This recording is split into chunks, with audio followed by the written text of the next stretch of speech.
जब हम सब मिलकर संत मोनिका का पर्व, माताओं की संरक्षिका का पर्व मना रहे हैं, ऐसे शुभ दिन में मुझे संत मोनिका का संक्षिप्त जीवन वृतांत बतलाने में खुशी का अनुभव हो रहा है।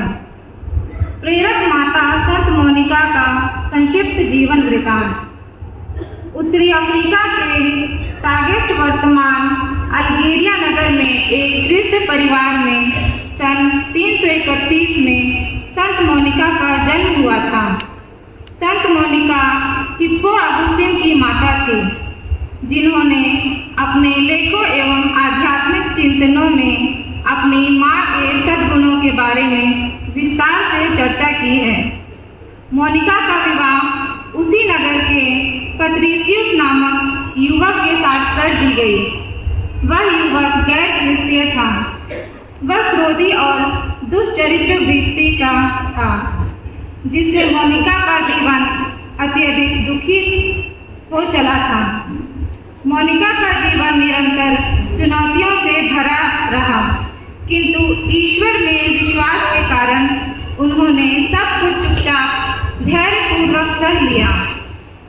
मोनिका की 3 संतानें थीं, अगुस्टिन, नेविग्रियुस और परपेतुआ।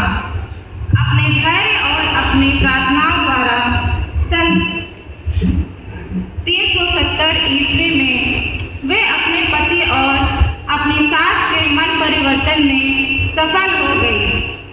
बिना किसी शिकायत के मोनिका की अपार सेवा और श्रद्धा को देखकर उन्होंने कैथोलिक धर्म का आलिंगन कर लिया था।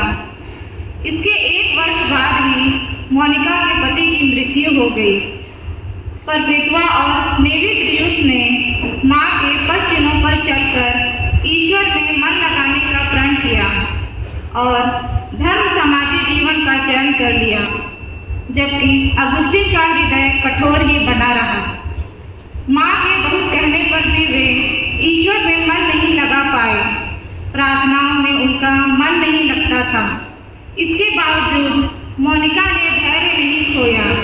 वे अपने पुत्र के मन परिवर्तन के लिए 17 वर्षों तक प्रार्थना करती रही तथा पुरोहितों से उसके लिए प्रार्थना करने का आग्रह करती रही।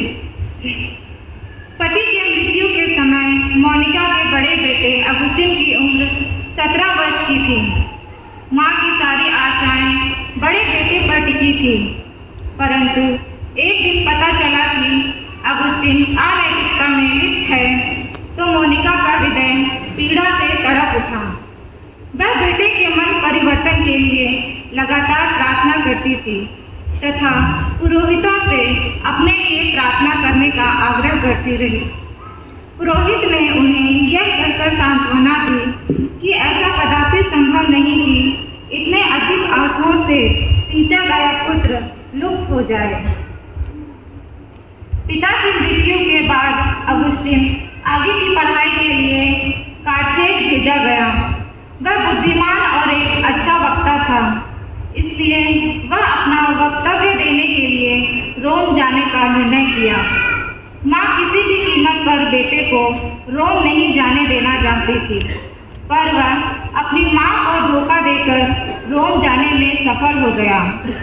दुखों का भारी बोझ उठाए वह भी रोम के लिए रवाना हुई। बेटे की तलाश में माँ रोम की गलियों में भटकती रही। बाद में पता चला कि अगुस्टिन रोम छोड़कर मिलान चला गया। वह भी मिलान पहुंच गई। मिलान में अगुस्टिन का परिचय धर्माजक अम्ब्रोस से हुआ। निराशा में डूबी दुखी एवं थकी हारी मोनिका भी धर्माजक अम्ब्रोस के पास पहुंच गई। धर्माध्यक्ष ने मोनिका को धीरज बढ़ाते हुए कहा, मैं प्रार्थना करता हूँ, यह कैसे हो सकता है कि जिस पुत्र के लिए आंसू बहाए जा रहे हैं वह नष्ट हो जाए। इस वाक्यांश के साथ अपनी दूरदृष्टि और ईश्वर में अटल विश्वास को सहेज कर मोनिका ने अपने संकल्प को और भी मजबूत कर लिया। अपने पुत्र अगुस्टिन के लिए वह प्रार्थना करती रही, जिसके परिणाम स्वरूप उसकी चिर अभिलाषा पूर्ण हुई। सन 1986 के अगस्त माह में अगुस्टिन ने अपने अपने कैथोलिक होने की घोषणा की और सन 1987 ईस्वी में पास्का पर्व के अवसर पर उन्होंने बपतिस्मा ग्रहण किया।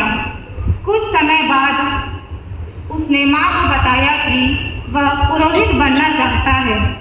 यह सुनकर मोनिका खुशी से गदगद हो उठी। मोनिका की मृत्यु मिलान में हुई। कैथोलिक कलीसिया 27 अगस्त को संत मोनिका का पर्व मनाती है। संत मोनिका माताओं एवं घरेलू हिंसा की शिकार महिलाओं व बच्चों की संरक्षिका है। पारिवारिक मुसीबतों में माताएं संत मोनिका से प्रार्थना करती हैं। आइए संत मोनिका के आदर्शों को हम भी अपनाएं और उनसे प्रेरणा ग्रहण करें। एक भली माँ और पत्नी का कर्तव्य ईमानदारी एवं प्रेम से निभाने के लिए ईश्वर से प्रार्थना करें और आज के पवित्र ख्रिस्त याग में सहभागी हों। अब मैं आज के मुख्य अनुष्ठाता श्रद्धेय फादर मुक्ति प्रकाश मिश्र, विकार जनरल डिस्ट्रिक्ट डायसिस को समारोही ख्रिस्त याग संपन्न करने का अनुरोध करती हूँ।